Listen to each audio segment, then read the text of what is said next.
Isang magpapagpalang umaga po sa ating lahat. Una po sa lahat, sa mga dadalaw po, ngayon pong araw po ng Undas, November 1 hanggang November 2, at yung mas maaga pang mga dadalaw sa ating mga mahal sa puntod, na mga namayapa na, may paalala po ang ating kapulisan sa pamumuno po ng tagapagsalita ng Manila Police District na si Police Major Philip Ines, atin pong pakinggan.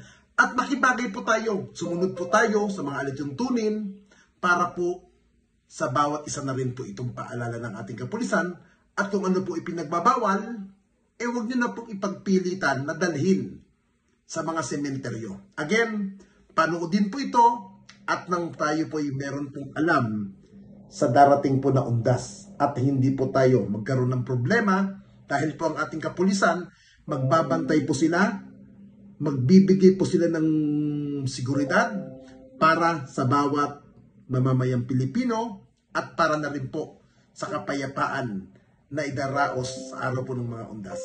Sir, magandang araw po. Ano po yung mga ipinagbabawal po ngayon pong mga pupunta po sa araw po ng mga patay po? Ano na dito sa Undas 2025 natin, kung ano yung ating pinagbabawal ng nakaraan na Undas 2024, ganun din naman yung ipinapagbawal natin, katulad ng mga gambling materials, mga nakakalasing na mga inumin, yung mga deadly weapon, katulad ng mga baril, panaksak, at pinagbabawal din dito yung pagdadala ng mga speaker na malalakas. At kasama na rin dito yung mga flammable materials. At ganun din, yung mga illegal vendors natin na bawal to sa loob ng mga sementeryo. Okay. Meron na rin tayong mga ipinost na traffic advisory para maging gabay ng ating mga kababayan dito sa lungsod ng Maynila. Particular yung pupunta rito sa pinakamalaking himlayan.